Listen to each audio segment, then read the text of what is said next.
And so what I do to maintain a healthy body fat and to maintain a good weight loss solution and to make sure that my body muscle percentage is up, that my fat percentage is down, I try to stay anywhere from 10 to 12% body fat.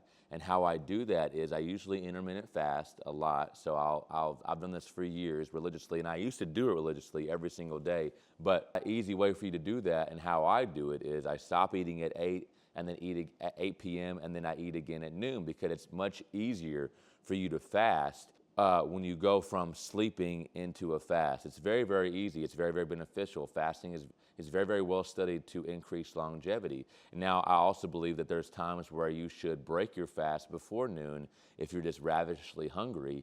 But I make sure that when I do break my fast, that I feed myself with very, very nutrient-dense foods. And what that looks like right now is like a half a pound of ground beef, 6 eggs, avocado, sauerkraut, chia seed smoothie, and then some supplements like fish oil, super enzymes, chlorella, et cetera, and so forth. I take a multivitamin, which a lot of that stuff is excessive, but I take that really well comprehensive multivitamin just to make sure that I'm getting all of my nutrients, okay? And so these are some of the ways that I maintain a healthy body fat percentage and that I keep my bowels moving, because, you know, the more lean muscle mass that you have, the better your body is going to produce. Lean muscle mass acts as a buffer for dis-ease in the body.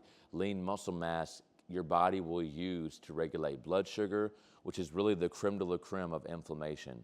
And anti-inflammation is when you spike your blood sugar repeatedly, over and over again, your organs have to work in overtime. All of your systems have to work overtime. So what this does is it wears out your body faster. It causes premature aging. This is why you get sick more often than others, when you're constantly spiking your blood sugar through refined carbohydrates, through refined sugars, through seed oils, through too many processed foods. All these things spike the blood sugar. It's not just refined sugars, although that is the big creme de la creme of spiking your blood sugar.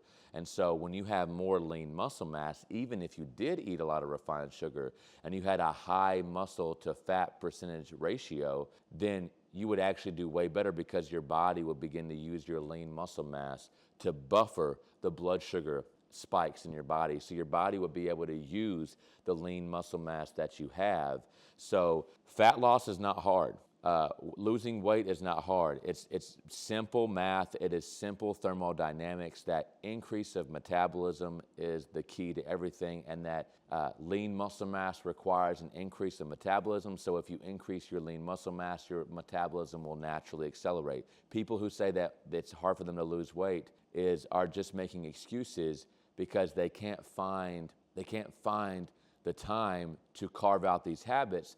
They're not disciplined enough. That's really what this comes down to. People need to be disciplined. And this is really where in the Bible it comes down to discipleship. And you will not see any obese disciples, because they weren't obese. There was really no obesity in those times, not among the disciples, especially not among the Hebrews. And it was probably frowned upon. And this is why Paul says in Romans 12 that I compel you to present your body as living sacrifices, pleasing to the Father, a living worship. He's talking about your body as in your physical body, as in your fat percentage, as in your actually being healthy, as in taking care of your temple, okay? Because he wants you to say that that's a form of worship. Take care of your body, because your body, you're presenting it to the Father as a living sacrifice. So if you can't be disciplined enough to lose weight, we have a clear path to lose weight, which is discipline and healthy habits, then how can you worship the Heavenly Father in spirit and in truth? If you can't even discipline yourself to lose weight, then how can you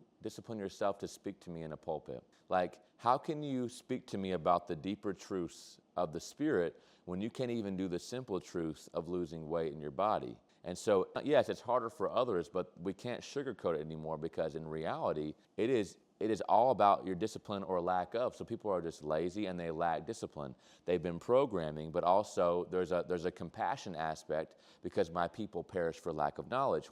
And this is where my compassion kicks in and the wisdom of above kicks in, where it says, but they don't even feel worthy they don't feel like they're worthy enough to deserve to lose weight. They don't feel like they're worthy enough to start working out. They don't feel like they're worthy enough to be that disciplined character.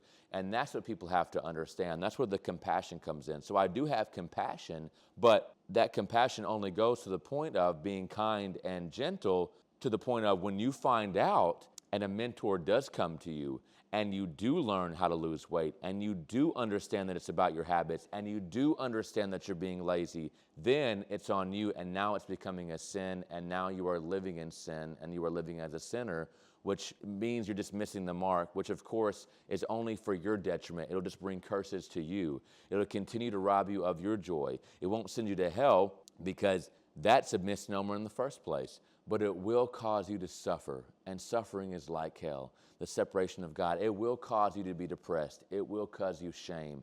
It will cause you condemnation, not because of the sin, but because you know that you're living beneath your potential. And regret is the greatest sin of all time.